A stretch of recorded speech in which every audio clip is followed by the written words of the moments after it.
Dan isu ni dah jadi isu yang, sorry ya Syaril, saya tak suka pakai perkataan ini. Isu ni dah jadi isu yang bodoh.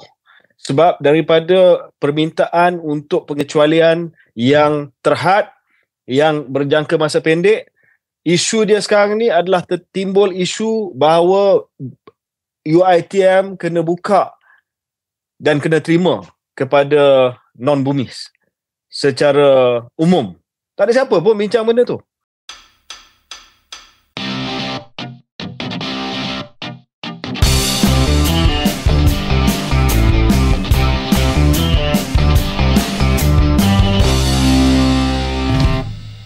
Assalamualaikum, selamat datang ke episod 105 Keluar Sekejap bersama saya Syaril Hamdan. Dan saya KJ. KJ ada di mana tu? Lokasi mana tu? Saya berada di Korea. Korea Selatan. Di Korea Selatan.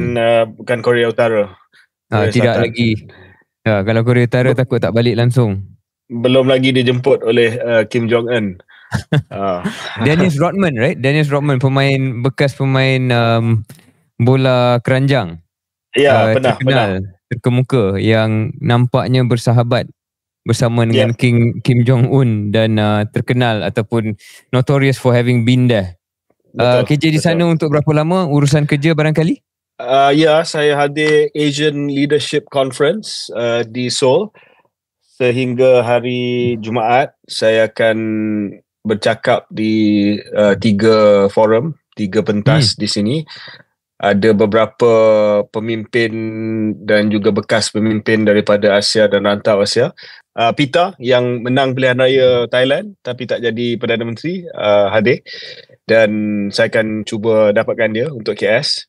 Yes. Jacinda Ardern, bekas PM New Zealand pun hadir juga antara lain. Yeah.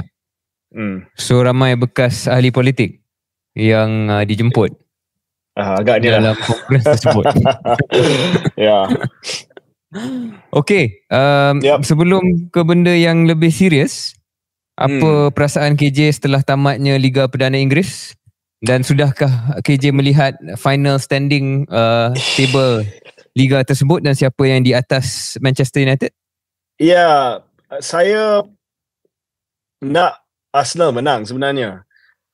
Dari segi juara Liga EPL, sebab saya nak melihat perubahan dalam EPL.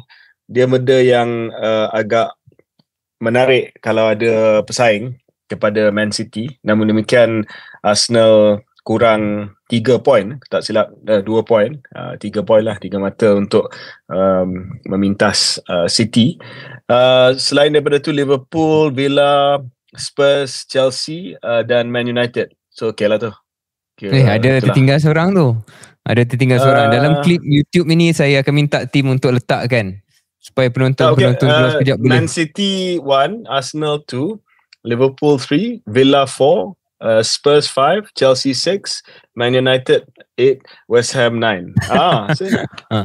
KJ kena balik ke sekolah untuk belajar angka 1 ke 10 kerana ada satu angka yang tertinggal di situ yang kita akan paparkan di skrin untuk tatapan semua. Ya, anyway, untuk rasa begitu bangga dan gembira sebab menduduki tangga ke-7 tu, tahniah. You have to take small pleasures, kemenangan kecil bila menjadi penyokong Newcastle. Sebab tak pernah merasai kemenangan yang mutlak. Dan untuk mereka yang minat bola, jangan lupa like, subscribe, tonton Jugador TV, iaitu podcast yang berada di bawah naungan Keluar Sekejap, Jugador TV, yang saya yakin telah pun memberikan banyak ulasan berkenaan dengan pengakhiran Liga Perdana Inggeris ini. KJ, kita rekod hari ini pada waktu malam, lewat sedikit daripada jadual asal, dan KJ pun dalam zon masa yang lebih lewat daripada sini, jadi terima kasih meluangkan masa. Disebabkan kita nak menonton terlebih dahulu ucapan ataupun amanat perutusan, namanya perutusan negara daripada PMX. Kita baru saja menonton selama hampir 45 minit barangkali, lebih kurang, ucapan tersebut yang pada rumusan saya KJ macam ucapan bajet lah. Saya tak pasti ada apa-apa benda baru ke tidak, melainkan mungkin butiran sedikit berkenaan dengan penyasaran subsidi. Apa pandangan KJ tentang perutusan tersebut? Saya telah mengikuti perutusan tersebut di dalam kereta api subway di Seoul. Sebab saya pulang daripada berada di luar ke hotel, dan sambil berada di atas kereta api saya mendengar perutusan daripada PM. 5G dia dekat sini memang laju lah. Memang apa yang orang Malaysia datang ke Korea ni, dia cakap 5G dia cepat, laju, memang laju sangat. Dan oleh kerana 5G yang laju tu, saya telah mengikuti dengan teliti apa yang telah pun disampaikan oleh PMX. Saya nampak ada beberapa perkataan yang cuba di-highlightkan oleh PMX. Saya note 3 perkataan ataupun istilah. Istilah yang pertama, maha kaya. Ya, Saya banyak kali dia sebut. saya tak sempat kira berapa kali PMX gunakan perkataan maha kaya, tetapi saya rasa lebih daripada 10 kot. Dia kata maha kaya. Maha kaya ni extremely rich lah. Dan saya percaya dan yakin PMX seronok kerana ada perkataan maha tu. Sebab tu dia main dengan perkataan tu, maha kaya. Dan yang kedua, 3.5 juta warga asing. Dia maha kaya dengan 3.5 juta warga asing ni menjadi kelompok ataupun kumpulan sasaran dia malam ni, berbanding dengan rakyat ataupun rakyat B40. So dia tak sebut sangat tentang. Kalau saya boleh masuk kejap, apa yang KJ sebut tadi tu menarik, kerana saya baru nak berseluruh dengan KJ. Sebenarnya KJ ni bukan rakyat, kerana dalam ucapan tersebut beliau mengatakan bahawa golongan maha kaya, warga asing yang akan ditarik subsidi bukannya rakyat. Bermaksud golongan kaya T20 di Malaysia ni tidak tergolong dalam istilah rakyat yang digunakan pakai dalam ucapan politik inilah. Ya, mungkin kalau kita cynical begitulah. Tetapi apa yang saya fahamkan adalah rakyat yang terbanyak lah. Rakyat terbanyak B40. Tapi di situ pun dia tak cakap M40 sangat. Dia kata rakyat B40. Rakyat B40. So, dia berpaksikan kepada orang miskin lah. So, coming back to the gist of the speech yang saya rasa lebih daripada 40 minit. Dia membina naratif. Bukannya benda yang baru sebenarnya, tetapi membina naratif bahawa apa yang akan berlaku tak lama lagi nanti adalah satu penstrukturan semula, penyusunan semula sistem subsidi kita, supaya subsidi itu dapat ditarik daripada maha kaya dan juga daripada 3.5 juta warga asing dan diberikan kepada rakyat. So itu naratif, kalau nak disimpulkan kepada satu ayat 45 minit daripada PMX tadi, itulah dia. Untuk soften the ground, untuk orang kata menyediakan minda rakyat bahawa benda ni akan berlaku. Dan saya rasa fair. Ucapannya fair, sebab kita dah kritik PM pada episod yang lepas kalau tak silap saya, sebab di Bloomberg dia tak tahu macam mana nak jawab bila ditanya oleh pemberita daripada Bloomberg bila nak menstrukturkan semula subsidi. Dia kata bila rakyat sudah bersedia. So ini sebenarnya usaha PMX ke arah menyediakan rakyat. Jadi walaupun bukan benda yang baru, selain daripada mengumumkan bahawa Jemaah Menteri dah setuju dan lulus bahawa akan bermula dengan diesel, dan di situ juga keputusan diesel yang diumumkan oleh PMX yang telah pun dibuat oleh Jemaah Menteri, ada beberapa syarat-syarat caveat dia. Okey, kita akan tarik subsidi pukal untuk diesel, tetapi kita tetap akan memberi subsidi kepada golongan yang menggunakan kenderaan komersial bagi diesel, sebagai contoh taksi dan Sabah dan Sarawak terkecuali daripada diesel. So kita tahulah bahawa bila datang kepada petrol nanti, iaitu subsidi yang bil yang lebih besar, dia akan datang dengan syarat-syarat tertentu juga. Dia bukan terus daripada subsidi pukal kepada satu penstrukturan yang ekstrim dan akan mengabaikan kumpulan-kumpulan tertentu. Jadi dengan diesel itu, dengan syarat-syarat dia, dengan pengecualian yang telah diberi, kita nampak bahawa Jemaah Menteri dalam hal ini telah memikirkan perkara ini dengan mendalam, supaya bila dilaksanakan, lepas dah soften the ground, lepas dah bagi syarat, bila dilaksanakan dia ada soft landing. So bagi saya bagus kalau nak diistilahkan. Kalau itu ayat dia, kita ambil daripada Mahakaya, kita ambil daripada 3.25 juta warga asing, kita bagi kepada rakyat sebab subsidi pukal ini membebankan negara, dan kita ganti dalam pemberian secara langsung. Contohnya penambahan kepada STR, sumbangan tunai rahmah dan sebagainya. Ini memang satu sistem yang telah pun difikirkan sebelum-sebelum ini, zaman Perdana Menteri sebelum ini, tetapi kali ini memang ada political will dan juga timing untuk melaksanakan. Istilah yang ketiga yang saya secara seluruh mungkinlah nak cakap, yang saya notice adalah tetek bengek. Apa maksud saya dengar titik bengek, tapi sebenarnya tetek bengek. Tetek bengek ni adalah istilah daripada PMX. Saya suka pinjam daripada seberang. Tetek bengek ini adalah istilah biasa didengar di seberang di Indonesia, benda yang remeh, temeh. Tetek bengek. So dia kata jangan fokus kepada tetek bengek, tetapi maksud literal dia apa, KJ? Maksud literal tetek bengek tu apa? Wallahualam, dan saya takut untuk memikirkan apakah maksud harfiah ataupun literal tetek bengek ini. Harfiah. Tapi itulah tetek bengek. Jangan kita fokus kepada tetek bengek, kita fokus kepada benda yang penting. Atas semangat untuk fokus kepada benda yang penting, KJ, saya faham apa yang KJ sampaikan, iaitu ini adalah mungkin softening the ground, menyediakan rakyat untuk penyasaran subsidi yang bakal berlangsung, dan ada sedikit butiran baru berkenaan dengan caveat dan pengecualian.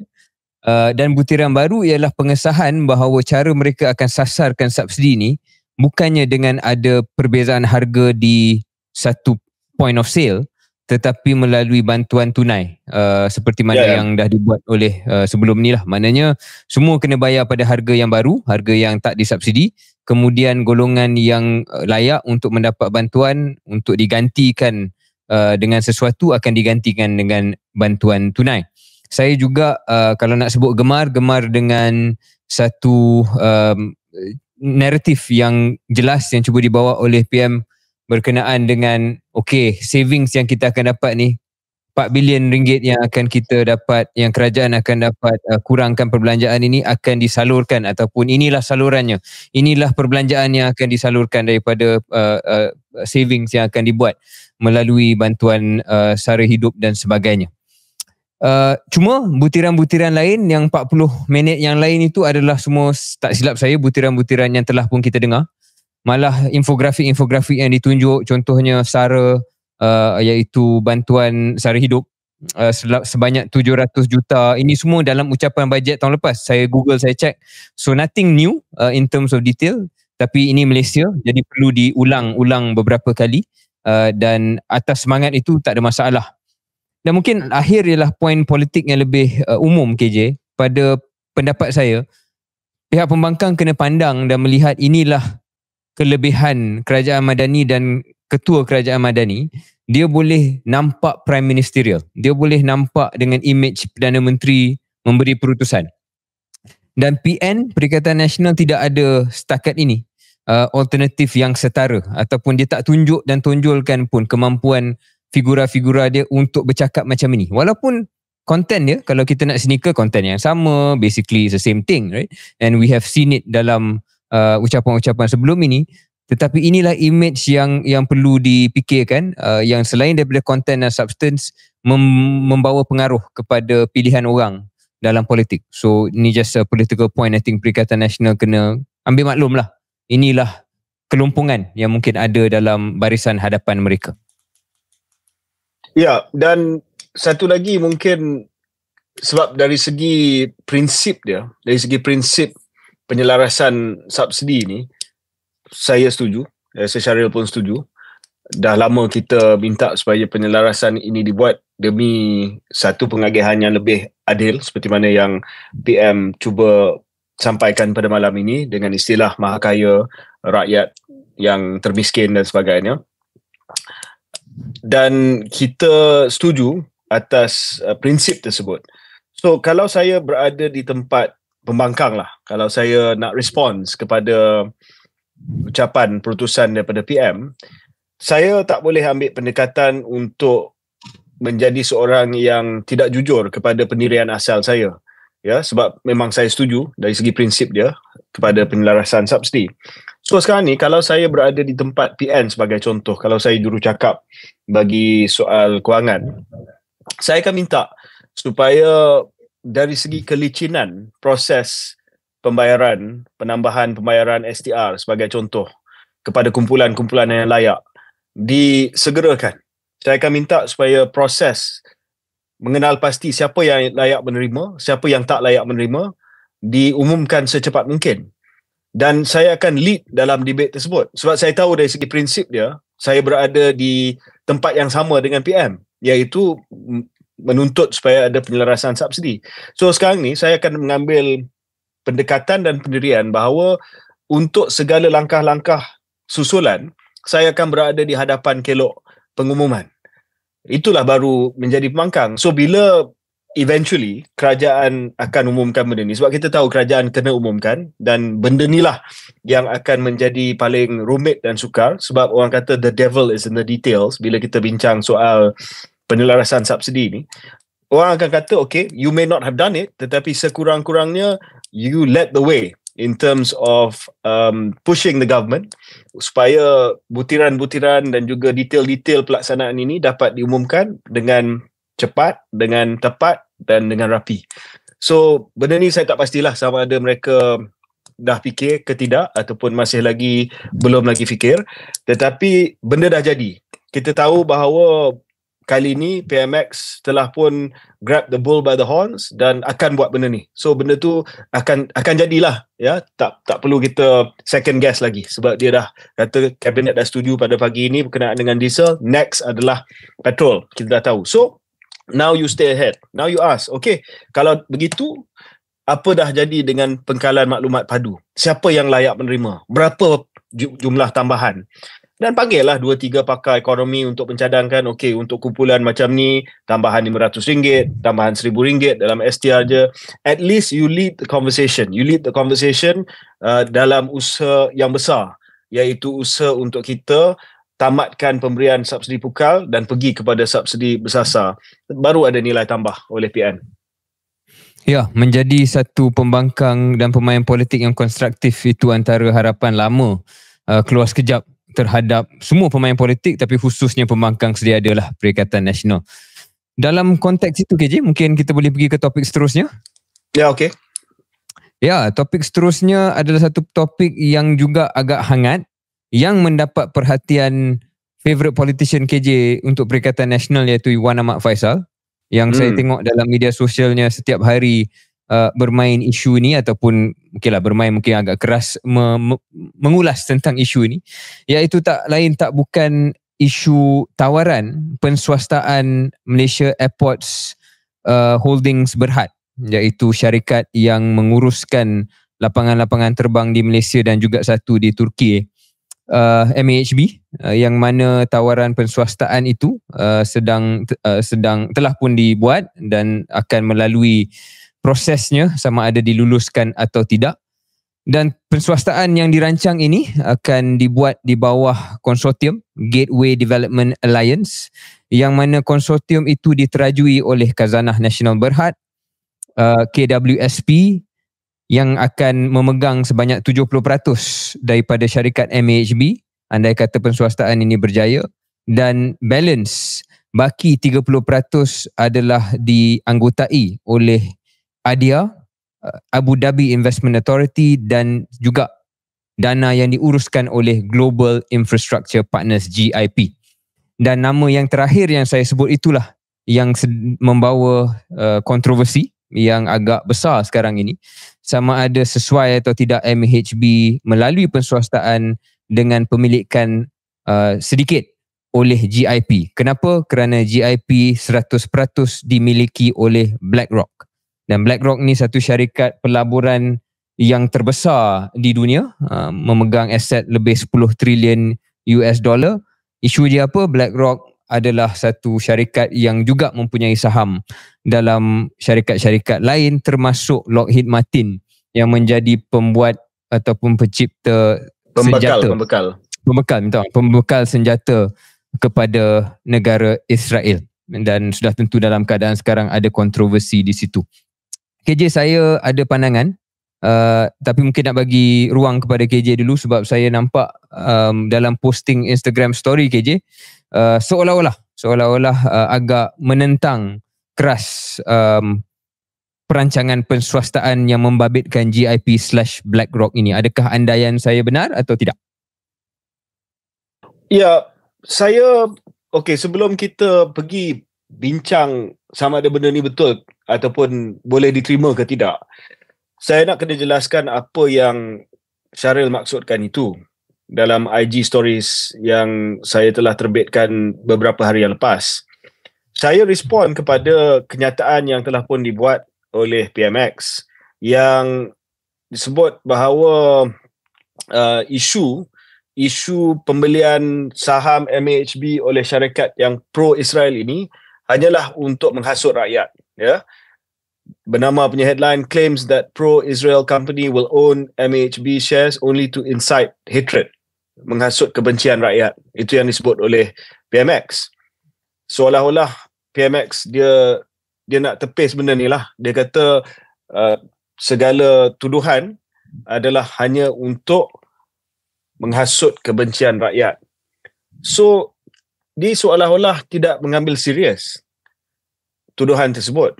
Dia kata, ini saja bangkitkan, mak jargon saja bangkitkan untuk menimbulkan kemarahan rakyat. Kesian juga mak jargon sebab dalam kes ini, dia ada point. Sama ada you setuju ke tidak, jargon macam Wan Faizal, dia ada point.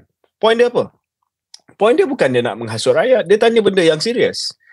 Dan seolah-olah jawapan PM tu meremehkan apa yang dibangkitkan oleh Wan Ahmad Faizal, dan tidak, saya tak kata PM nafikan, tapi PM kata ni sengaja bangkitkan untuk supaya rakyat marah.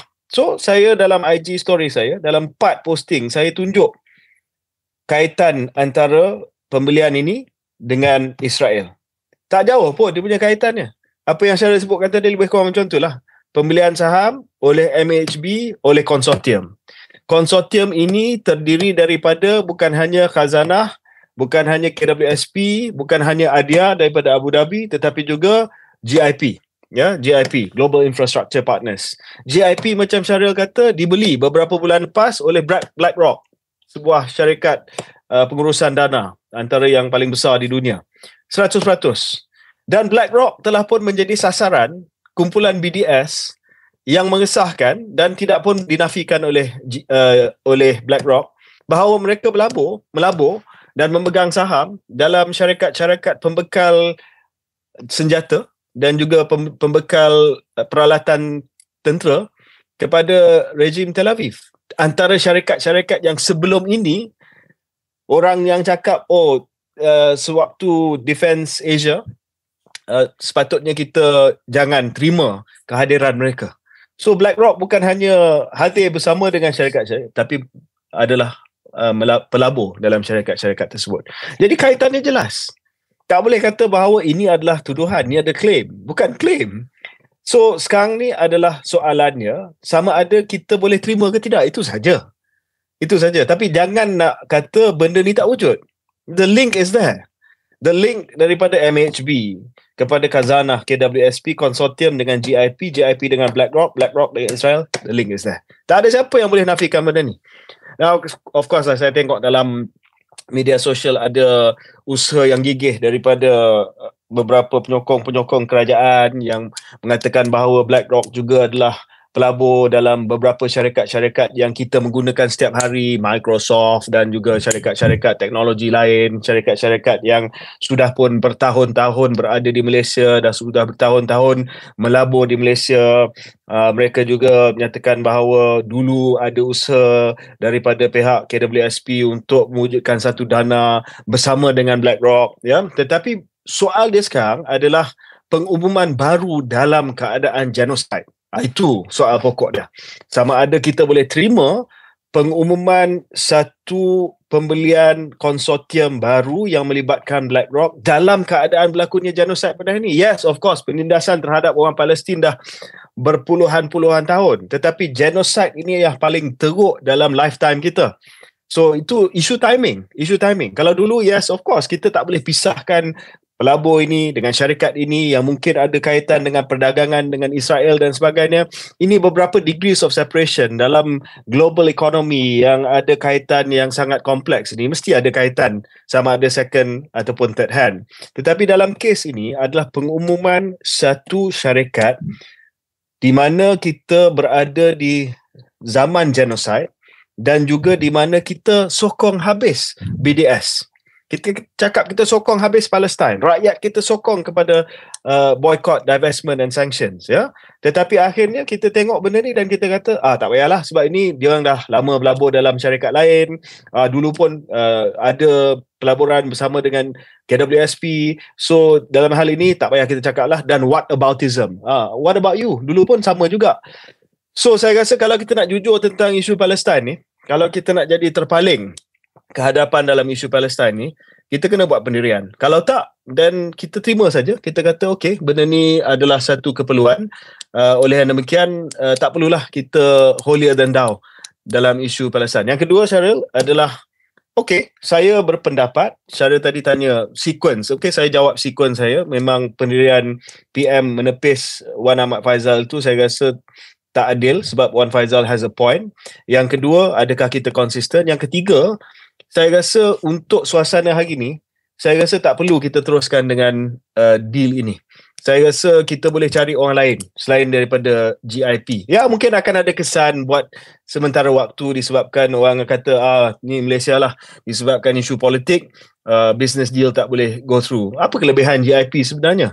Ada yang kata GIP ni pengendali kepada lapangan-lapangan terbang yang lain. Apa lapangan terbang yang dikendalikan oleh GIP? Gatwick Airport, Sydney Airport. Have you been to Gatwick and Sydney Airport? I mean, they're not, exactly gold standard airports here. So, saya rasa, is it that necessary yang kita bawa GIP masuk ni disebabkan foreign expertise? Once again lah, kepakaran orang putih seolah-olah kita tak boleh kendalikan dan tak boleh cari dana yang lain untuk bersama dengan ADIA.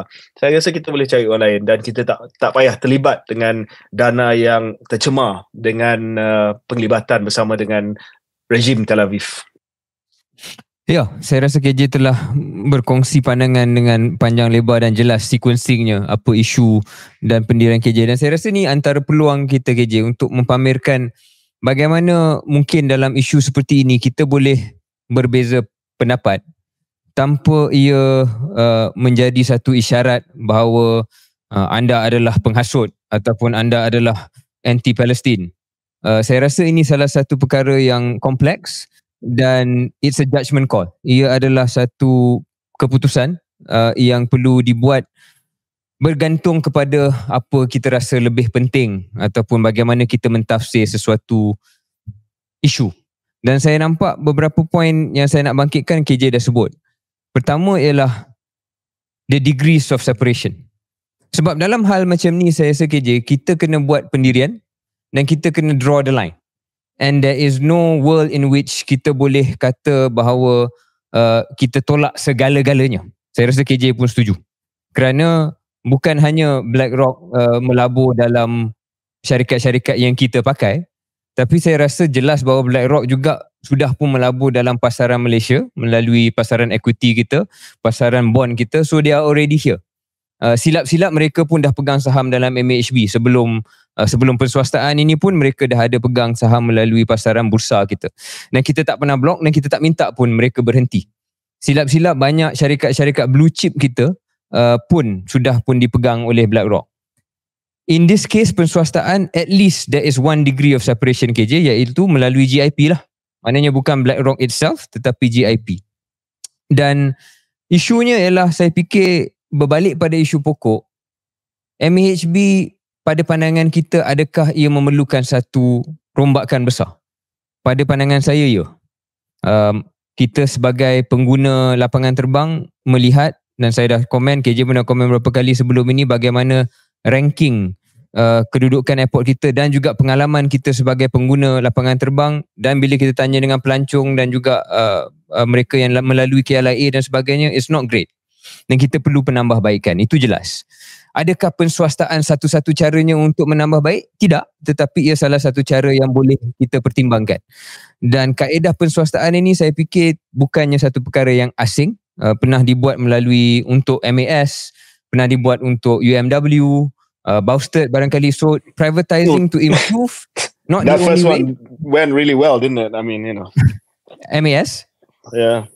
Well, it's one of the path, right? You can do untuk memberikan flexibility lah kepada pengurusan. So I think that's that argument. Do you buy that argument? If you buy that argument, then KJ punya soalan terakhir, does it have to be GIP? Does it have to be GIP? Of course, it doesn't have to be GIP. Tetapi what does GIP bring to the table? Tanpa terlalu romanticize, dan kita pun bukannya pakar dalam hal ni, tapi I guess mereka memang salah satu entiti yang ada pengalaman, ada kepakaran menambah baik operasi lapangan terbang. Okay, Gatwick, Sydney is what we've heard.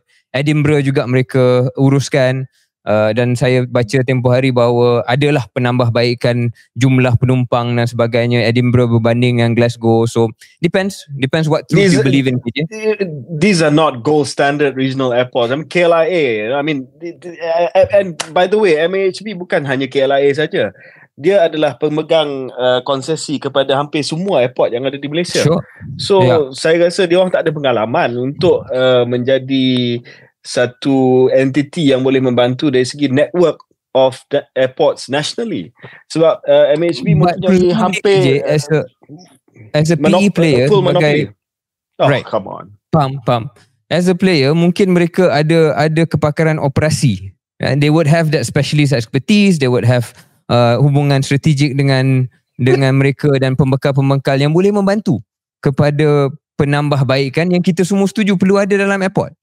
So I think we agree that we need improvements. You have doubt sama ada GIP is the best player, but nak kata mereka langsung tak ada kepakaran, I don't think that's fair. And my last point, KJ, why ultimately on balance saya rasa okay dengan deal ni, in the end it's a private equity play. Dia tak akan pegang benda ni selama-lamanya. Dia masuk, kita extract value daripada GIP dengan kepakaran dia. Okay, we'll see whether they do it. In the end they exit. And when they exit 5 tahun, 6 tahun selepas ini, that's it lah. So mungkin silap-silap konsortium Malaysia, Khazanah EPF boleh beli share itu daripada GIP. Tapi dalam tempoh masa yang GIP pegang, mereka bukan free ride, mereka kena datang dengan nilai tambah.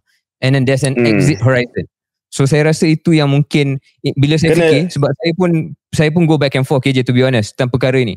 But in the end, why did I fall on being okay with it? Sebab saya rasa in the end there's an exit in X number of years. Dan dalam tempoh itu sekurang-kurangnya harapan kita lah kita dapat nilai tambah melalui pembabitan GIP, bukan sebagai freeloader, free rider, tetapi mereka yang letak duit and then they have skin in the game, dan mereka akan terbabit dengan syarikat kita ataupun pelabur kita Khazanah EPF untuk menambah baik MAHB. So that's my hope, and that's why I think on balance I'd like it to go through. Ya, mungkin kita kena setuju untuk tidak setuju dalam hal ini.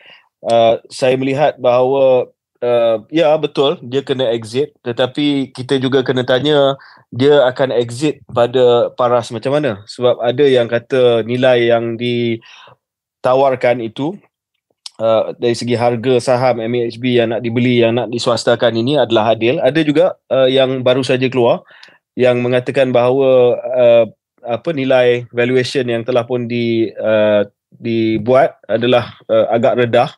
So benda tu masih lagi perkara yang, yalah, valuation ni is in the eye of the beholder. So mungkin dia akan exit pada paras yang lagi tinggi. That's apa yang PE akan buat. Dan yang kedua, dia masuk pada masa yang agak opportunistic.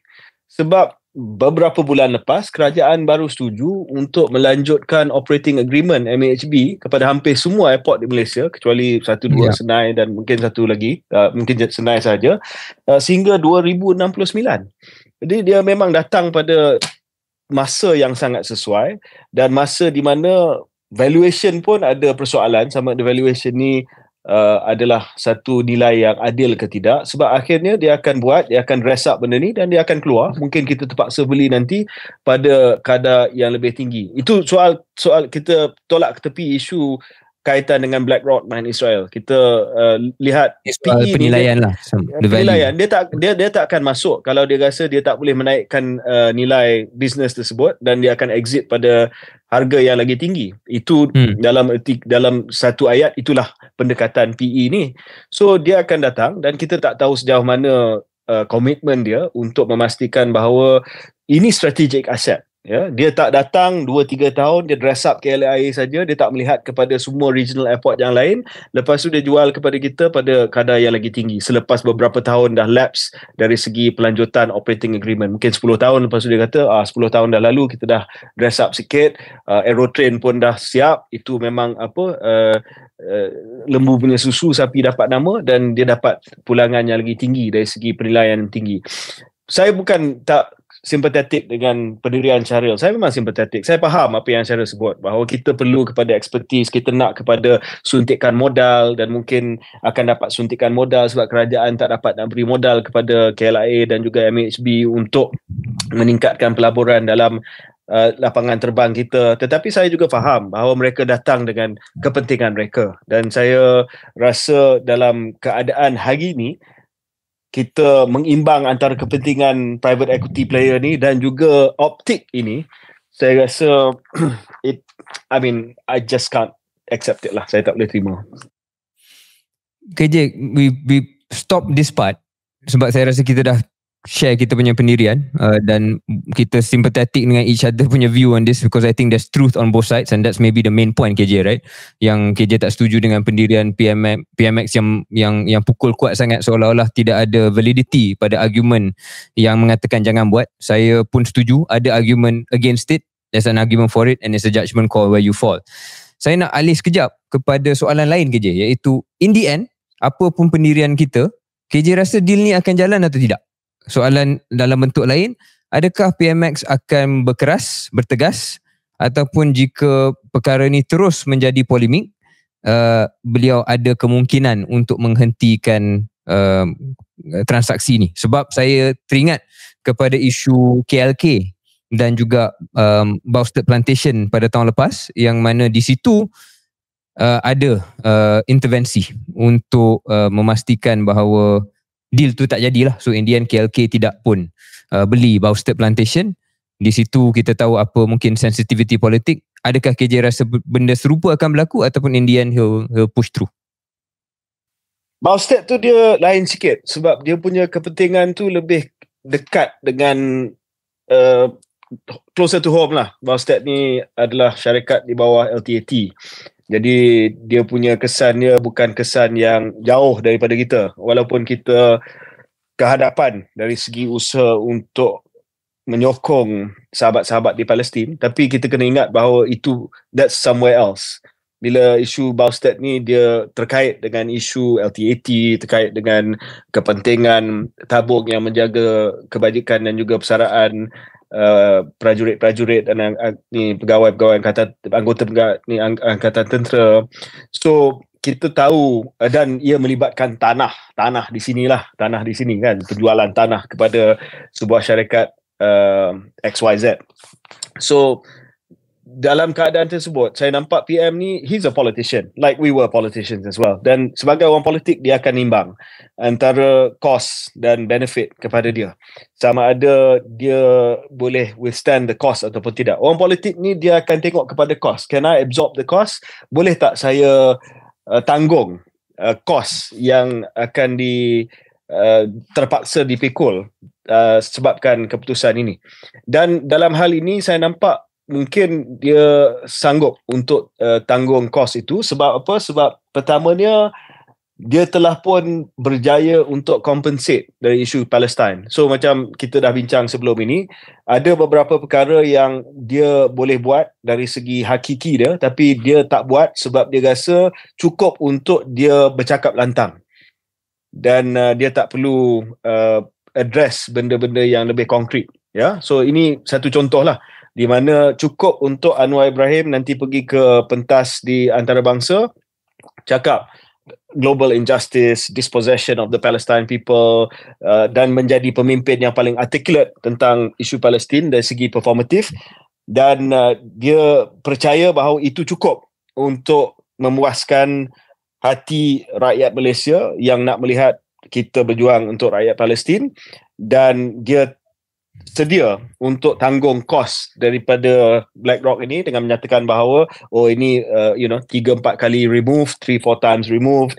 Pertama, yang kedua memang kita perlukan pelaburan ini, yang ketiga memang dia dah invest dalam syarikat-syarikat lain di Malaysia, dan keempat dia akan membawa kepakaran kepada deal MHB inilah. So penilaian saya dan jawapan saya kepada Syaril, deal ini akan diteruskan sebab saya nampak bahawa PM tidak ada political risk dalam mencampur tangan, dan tidak ada political risk untuk membiarkan deal ini diteruskan.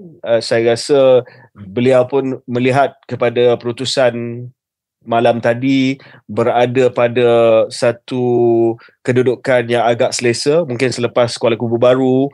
So I think the deal will go through. Komen akhir saya ialah, harapan saya ialah apabila PMX mempertahankan transaksi ini, kalau itu yang akan beliau buat, beliau mengambil nada yang sederhana lah, supaya menceritakan bahawa inilah hujah-hujah kenapa, dan bukan membangkul sampahkan sebarang kekhawatiran yang timbul, seperti mana yang mungkin dibuat pada hari pertama. Kerana saya fikir that is the right thing to do, and also itu juga akan membantu dari segi political calculation dia kot. Sebab KJ kata tak ada political risk, tapi risikonya adalah kalau membakul sampahkan sebarang kritikan tentang hal ini, itulah risikonya. Akan dilihat seolah-olah langsung tidak ikhlas dalam memperjuangkan, tapi kalau dilihat memang berat mempertimbangkan, tapi akhirnya memilih untuk mengambil satu jalan, maka nada itu mungkin boleh dihormati dan diiktiraf oleh mereka yang walaupun yang kurang bersetuju dengan transaksi ini. KJ, kalau tak ada apa-apa lagi, kita break dulu sebelum kita pergi ke seterusnya.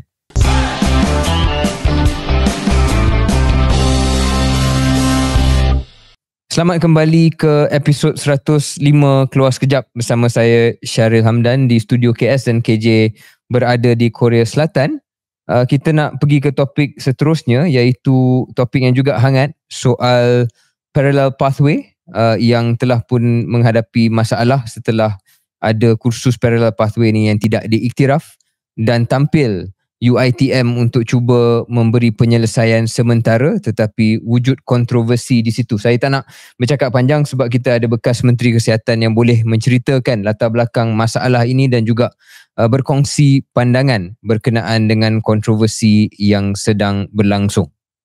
Okey, isu ni kita dah sentuh panjang lebar beberapa episod yang lepas. So saya tak nak ulang lah apakah perbezaan parallel pathway dan juga kelayakan melalui laluan masters program di IPT Universiti Tempatan. Dia nak menjadi seorang spesialis ini secara ringkas. Ada dua cara dia, sama ada melalui program sarjana masters yang disediakan oleh IPT Tempatan, IPTA kebanyakannya, IPTS ada 1-2 kalau tak silap saya, ataupun melalui parallel pathway. Sebelum ada ijazah sarjana di Malaysia untuk menjadi spesialis, semua melalui pathway yang hari ini dikatakan parallel pathway lah. Parallel pathway ini adalah untuk mendapatkan satu kelayakan daripada college-college yang ada, terutama dari di United Kingdom dan juga Ireland, Royal College of Surgeons dan sebagainya. Dan dia akan menduduki satu peperiksaan yang diiktiraf oleh Royal College tersebut. Okey, isu dia sekarang adalah isu yang berkenaan dengan Royal College of Surgeons di Edinburgh yang berkaitan dengan program cardiothoracic surgery, ya.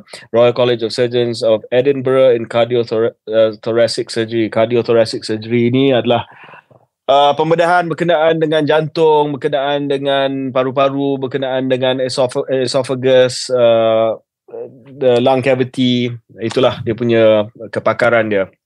So, isu dia di sini adalah bila kelayakan FRCS dalam cardiothoracic surgery ini dipersoalkan ya, dan MMC ataupun Majlis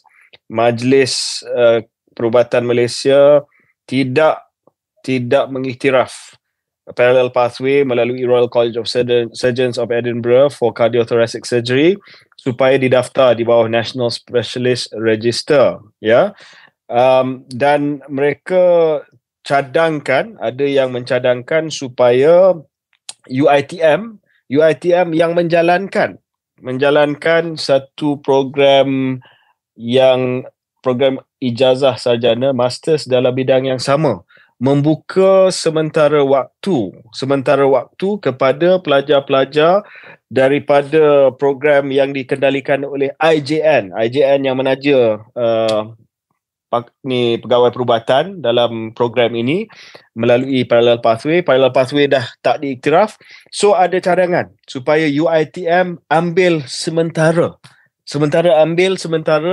pelajar-pelajar ini, termasuk pelajar-pelajar non-Bumiputra, supaya mereka boleh selesaikan kelayakan mereka di bawah program UiTM secara satu stopgap measure untuk jangka masa pendek, nak selesaikan masalah yang timbul hari ini sebelum isu parallel pathway diselesaikan, ataupun sebelum satu lagi program dikatakan akan bermula di Universiti Malaya. Okey, ada beberapa isu di sinilah, ya. Pertamanya, sama ada UiTM itu perlu dibuka ataupun tidak kepada bukan Bumiputra. Dan isu ni dah jadi isu yang, sorry ya Syaril, saya tak suka pakai perkataan ini. Isu ni dah jadi isu yang bodoh. Sebab daripada permintaan untuk pengecualian yang terhad, yang berjangka masa pendek, isu dia sekarang ni adalah tertimbul isu bahawa UiTM kena buka dan kena terima kepada non-Bumis secara umum. Tak ada siapa pun bincang benda tu. Dan dikaitkan pula dengan pandangan daripada pakar-pakar perlembagaan tertentu yang mengatakan bahawa sebelum ada apa-apa keputusan mesti dirujuk kepada Majlis Raja-Raja sebab ini ada kaitan dengan 153. Perkara 153 perlembagaan. Pertamanya, kita tak bincang pun soal nak buka UiTM kepada non-Bumiputra secara besar-besaran dan secara umum. Sampai nak pakai baju hitam dan sebagainya. Ini kebetulan saya pakai baju hitam malam ni. Bukan sebab saya sokong isu ni. Ya, ini adalah isu untuk kita selesaikan pelatih-pelatih sekarang ini yang tak akan dapat didaftar sebagai pakar kerana isu parallel pathway yang tak dapat diselesaikan. So isu pokok dia adalah dalam keadaan negara tak cukup pakar bedah, terutamanya dalam bidang cardiothoracic, jantung, paru-paru dan sebagainya. Ini yang dijadikan isu. So bagi saya, you have to be serious people lah. Jangan jadi orang yang tetek bengek yang disebut oleh PM tadi, remeh-temeh. You kena jadi serious people. Kalau you nak jadi tetek bengek, then get out of here. You don't deserve to be anywhere near serious issues.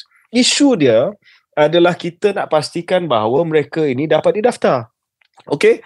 So, isu dia sekarang apa? Isu dia sekarang, sekarang ni dengar jam. Tak boleh nak selesai. Sebab UiTM ada yang cadangkan diabsorb oleh UiTM. KKM pula saya difahamkan, ada juga yang kata bahawa tak cukup pelatih di bawah program UiTM, dan oleh kerana tak cukup pelatih di bawah UiTM, maka tak ada penyelesaian. Kalau dia absorb pun takut dia akan melebihi nisbah yang dipersetujui oleh MQA, ya, dalam program yang disediakan oleh UiTM ini. So that doesn't solve the problem. Sebab akan ada yang kata kalau dia masuk ke UiTM, dia transfer dia punya kredit daripada Parallel Pathway Royal College of Surgeons ini, MMC kata ini tidak akan menjamin bahawa mereka akhirnya akan didaftar di bawah NSR. So to me, dah jam lah. Sebab okay, orang bagi cadangan UiTM absorb. Lepas bagi cadangan UiTM absorb, MMC di bawah KKM pula kata ini bukan jaminan yang kita akhirnya akan terima, sebab mungkin dia akan compromise ataupun dia akan melebihi dari segi nisbah pelatih dan juga yang ajar ataupun yang trainer ni. So bagi saya, siapa yang in charge here? Menteri Kesihatan, Menteri Pengajian Tinggi, kena settle lah masalah ini, dan juga Ketua Pengarah Kesihatan. Itu Pengarah Kesihatan adalah Presiden kepada Majlis Perubatan Malaysia yang mencetuskan masalah ini dengan mengatakan bahawa dia tak iktiraf specialty ini. So kalau tak iktiraf, then fix the problem quickly. Sebab kita tak boleh nak tunggu ada satu kohort pelajar pegawai perubatan yang sekarang ini stuck.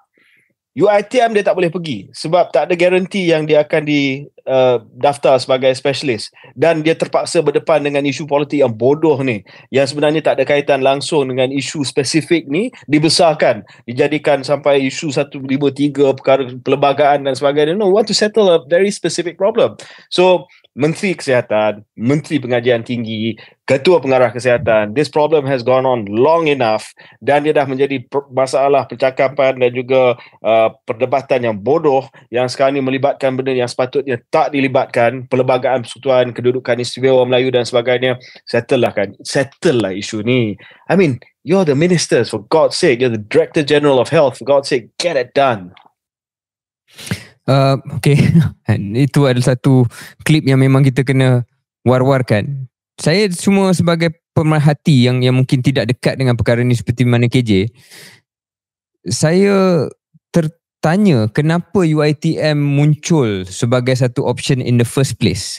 Tidakkah pihak UiTM dan juga pihak KPT sudah tahu, confirm dah tahu dah, boleh nampak bahawa ini boleh menjadi satu isu yang akan menarik masuk perkara sensitif yang walaupun kita rasa benda tu tak patut masuk dalam perbahasan ni, tapi kita tahu akan jadi sebab ini Malaysia.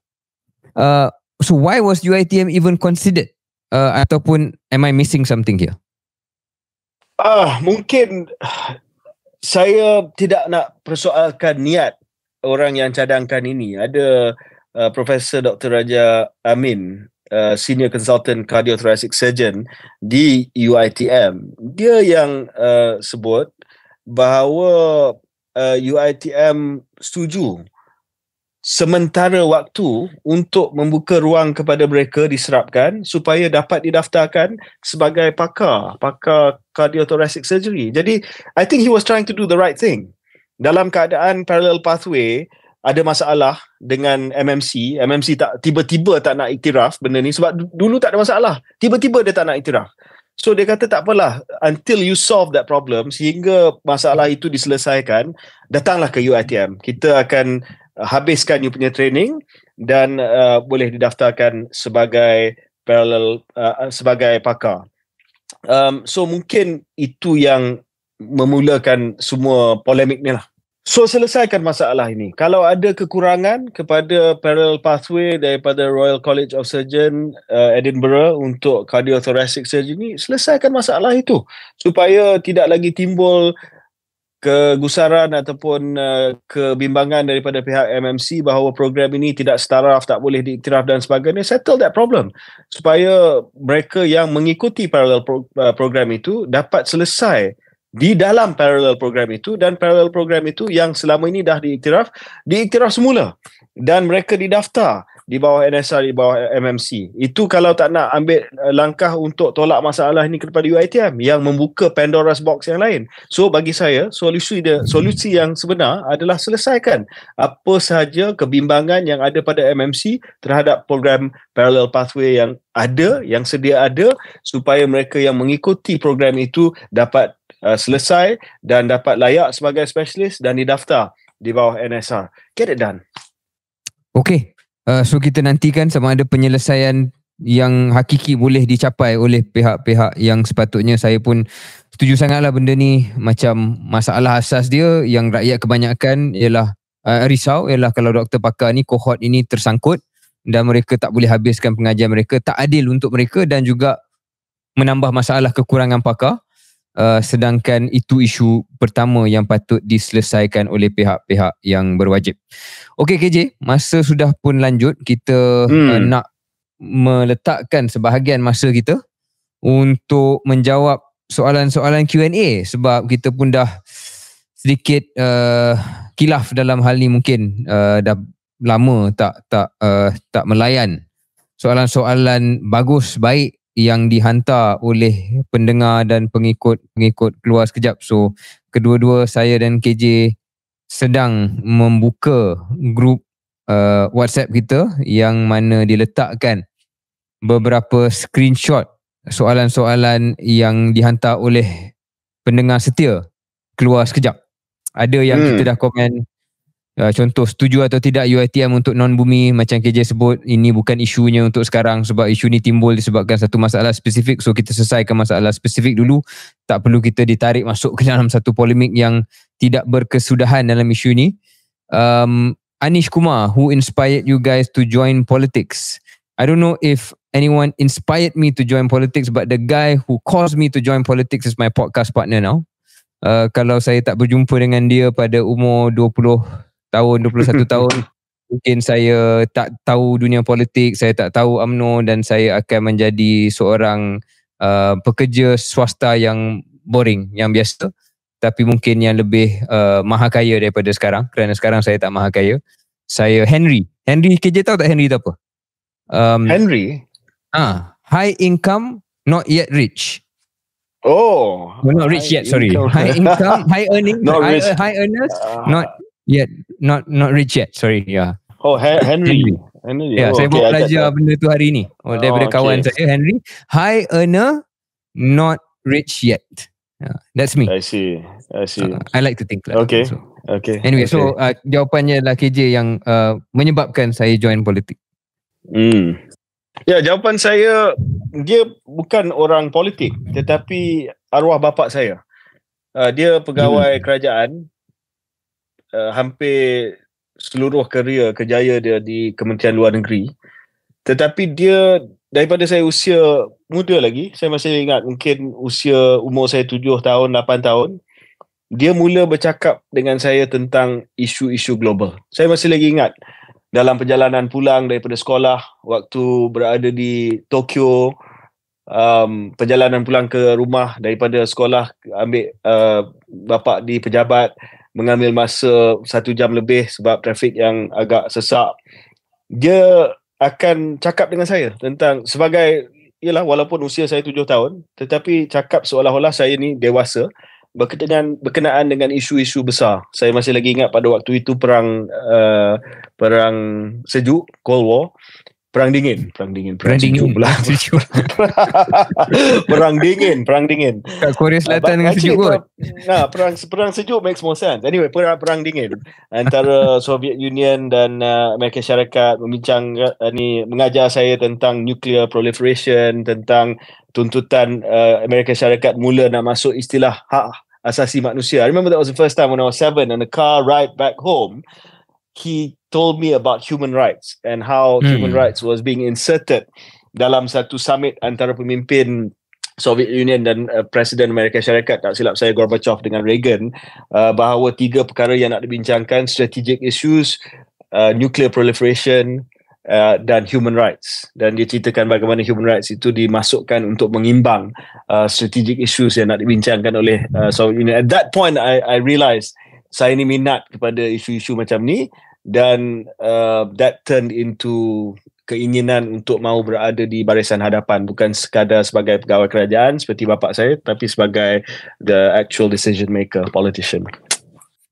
Wow, bagus yang KJ boleh ingat ketika dalam kereta pada umur. Oh yeah, I remember crystal clear. That must have been a very telling moment.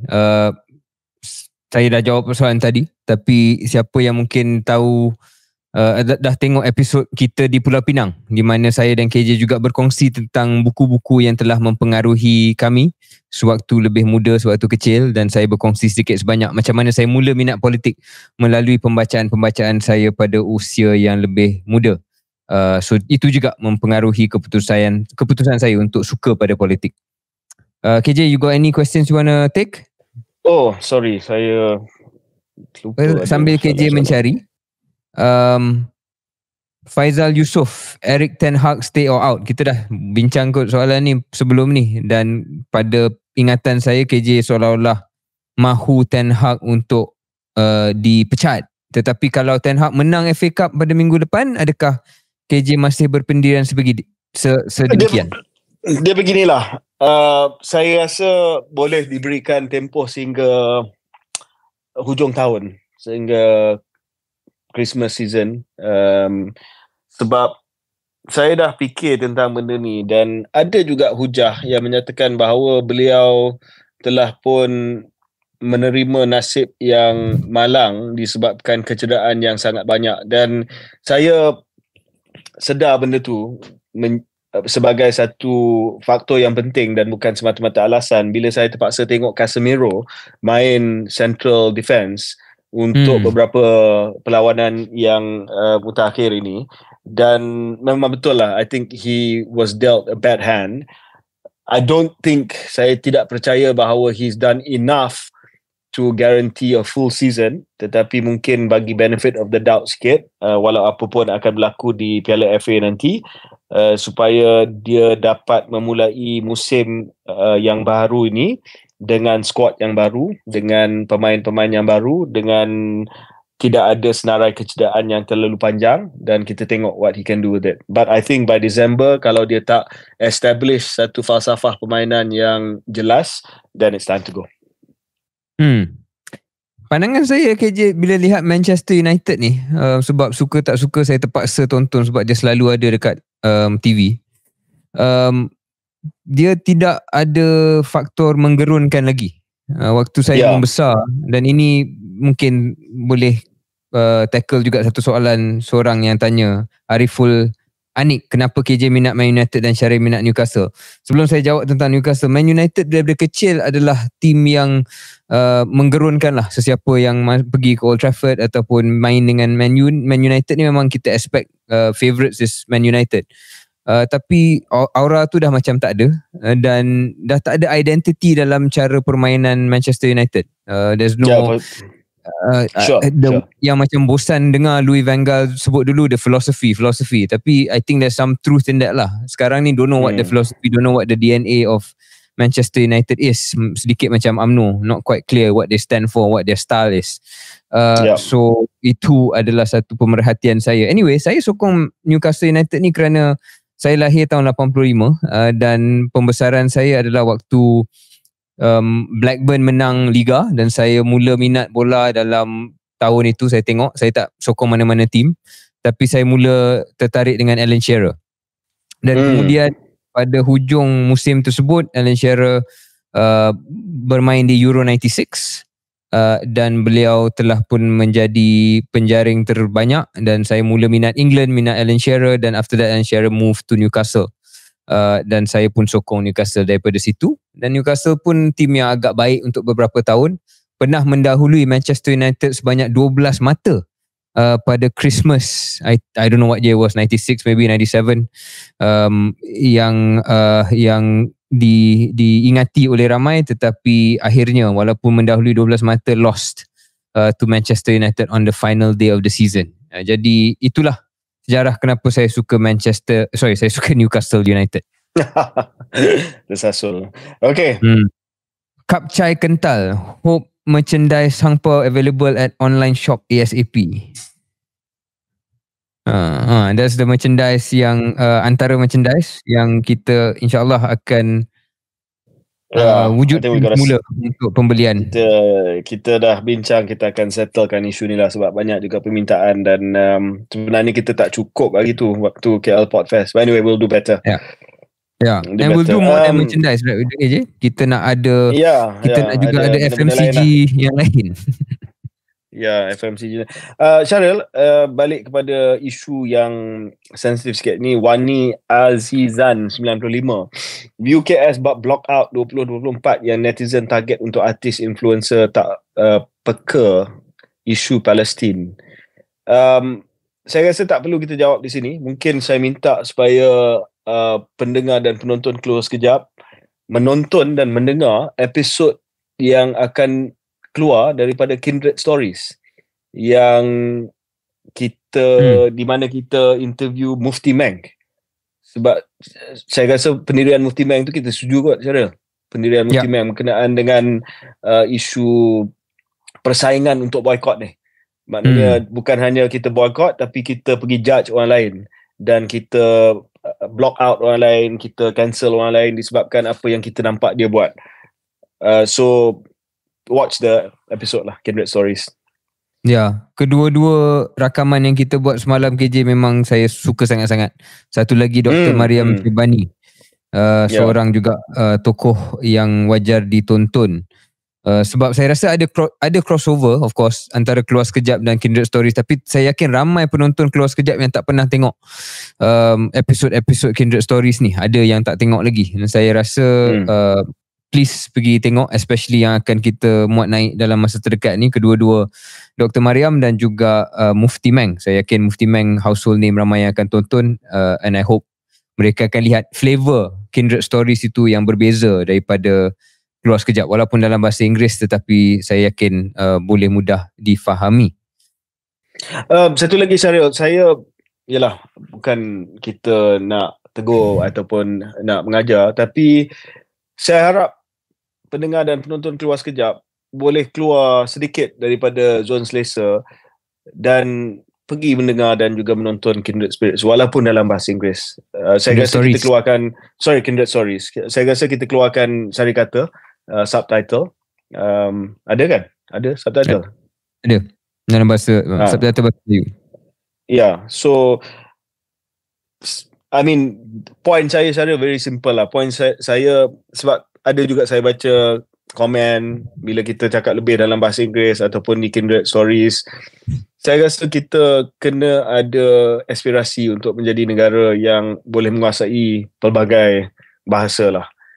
Kenapa benda ni selalu menjadi satu bahan kritikan terhadap orang yang menggunakan bahasa Inggeris. Okay, KS saya rasa 90%, 90% kita kendalikan dalam bahasa Melayu. Tetapi kalau 10% tu pun orang nak kata cakap bahasa Melayu lah, ataupun Kindred Stories, tolonglah cakap dalam bahasa Melayu, sedangkan kita dah jelas daripada awal Kindred Stories itu adalah satu podcast yang disasarkan untuk audience antarabangsa. Isu pokok dia adalah kenapa kita takut sangat ataupun kita tak nak menjadi masyarakat yang berdui bahasa. Dan saya sebut benda ni Syaril sebab saya tengok ucapan pertama daripada Lawrence Wong, Perdana Menteri baru Singapura. Ada tanda tanya sebelum ni bahawa dia tak boleh cakap bahasa Melayu. Kenapa penting? Sebab Lee Hsien Loong, bekas Perdana Menteri Malaysia, sewaktu ucapan hari apa saya kata? Perdana Menteri Singapura, bukan Perdana Menteri Malaysia. Oh sorry. Dah ngantuk. Lee Hsien Loong, Perdana Menteri Singapura, dalam ucapan hari kemerdekaan mereka selalu menyampaikan ucapan perutusan dia dalam 3 bahasa. Bahasa Inggeris, bahasa Melayu dan bahasa Mandarin. Ada tanda tanya sebab that's their flex lah, Singapore PM punya flex. That's a flex. So bila dah ada flex, sudah pasti pengganti PM tu dia tak nak kurang flex. Dan saya tahu Lawrence dia macam politician Malaysia, dia ucapan politik kena ada ayat Quran, kena ada hadis, itu pun kadang-kadang flex juga tu. So memang dalam kes Lawrence kita tahu bahawa saya tak pernah dengar dia cakap bahasa Melayu, sedangkan saya dah kenal dia 10 tahun lebih. And it was revealed dalam ucapan pertama selepas dia angkat sumpah di istana di Singapura. Dia telah menyampaikan mungkin 1-2 perenggan dalam bahasa Melayu, dan walaupun kita tahu bahawa it was read not understood probably, tetapi he tried. And later saya ada baca satu temu bual interview dengan Lawrence Wong di mana beliau mengakui bahawa he's taking Malay classes, a prime minister taking Malay classes. Dan dia ambil kelas untuk Malay dan untuk Mandarin sebab dia mengakui bahawa Mandarin dia pun tak berapa fasih, tetapi dia kata dia lebih mengambil kelas bahasa Melayu sebab bahasa Melayu dia pada paras yang lagi rendah daripada bahasa Mandarin dia. So Prime Minister of Singapore dalam jadual yang padat boleh. Ini kita minta untuk baca sari kata je. Sorry lah. Dan kita minta juga I'm gonna get hate for that. Yeah, no, it's okay. I think it's true. Dan kita boleh cakap insyaAllah ada credibility sikit sebab memang kita buat keluar sekejap pun dalam bahasa kebangsaan. So bila kita cakap ni bukan disebabkan kita tak boleh bercakap bahasa kebangsaan ataupun kita tak mendukung, tapi mengikut konteks. Anyway, harapan saya juga adalah mungkin siapa yang dengar daripada Singapura, kalau PM Lawrence Wong selain daripada ambil kelas, kalau dia nak lebih menarik boleh dengar keluar sekejap. Dan seperti ramai pendengar-pendengar yang lain yang pernah sebut pada kita KJ bahawa mutu bahasa kebangsaan mereka meningkat sedikit setelah menonton keluar sekejap, mungkin boleh juga mempengaruhi Perdana Menteri Singapura. Wallahualam. Kita ada following di Singapura, Syaril. Saya baru ni pergi ke Singapura 2-3 hari lepas. Ada satu majlis perkahwinan, jumpa dengan bekas Perdana Menteri Singapura, Mr. Lee Hsien Loong, dan bila saya salam ni dia kata your podcast is very popular. Yeah, we have a following in Singapore within the Singapore civil service maybe. Tapi saya tak jumpa dengan Lee Hsien Loong, tapi saya pernah jumpa dengan ramai pendengar-pendengar dari Singapura, bukannya orang Malaysia yang duduk Singapura, orang Singapura yang duduk Singapura yang minat dengan KS. Somehow mungkin politik Malaysia ni lebih best daripada politik Singapura barangkali. Maybe one or two more questions KJ. I know it's late already. AG27, any daily supplement that KJ or Syaril ambil to maintain your daily exercise and routine? Yang penting buat kesekian kalinya saya tidak pernah mengambil steroid walaupun cuba di semi-fitnah durjana oleh KJ. Tak pernah mengambil steroid baik secara oral maupun cocokan. Tetapi ada dua kru keluar sekejap, seorang yang saya sangat-sangat yakin telah dan sedang mengambil steroid. Dan beliau tidak pernah menafikan hakikat tersebut. So suplemen saya yang saya boleh share, saya ada target lah untuk ambil cukup protein untuk setiap hari. Lazimnya saya cuba mengelak mengambil protein suplemen kerana saya nak makan makanan yang betul, makan ayam, makan telur dan sebagainya. Tapi kalau agak-agak tak cukup target saya tu, saya akan top up dengan protein powder. Kemudian kalau saya rasa saya akan workout, pergi gym dan buat lebih intense daripada biasa, saya akan ambil pre-workout drink. That's pretty much. And on top of that, saya ambil prebiotics and probiotics lah, sebab saya ni kurang makan sayur je. So I need to maintain my gut health with that supplement. Sewaktu COVID tu kita ada hantar kit penjagaan COVID-19 waktu Kerajaan Keluarga Malaysia kepada keluarga-keluarga B40. Dalam tu adalah kit ujian kendiri COVID-19, termometer, pelitup muka, oximeter, blood oximeter. Dan saya ada orang yang cadangkan, dan saya cadangkan kepada pegawai-pegawai di KKM supaya kita hantar juga suplemen multivitamins. Dan menarik dia, saya telah mendapat jawapan daripada pakar KKM lah, bahawa walaupun mereka tidak menolak supplements, sebab supplements yang dijual, vitamin termasuk vitamin, semua dapat kelulusan KKM, tetapi dia tak nak hantar message bahawa itu datang daripada KKM, sebab kalau sekiranya kita ada balanced diet, segala keperluan vitamin dan minerals kita sepatutnya datang daripada pemakanan. So that was interesting to me. Sebab of course dalam hospital KKM, klinik KKM, kita sentiasa bagi suplemen termasuk vitamin dan sebagainya.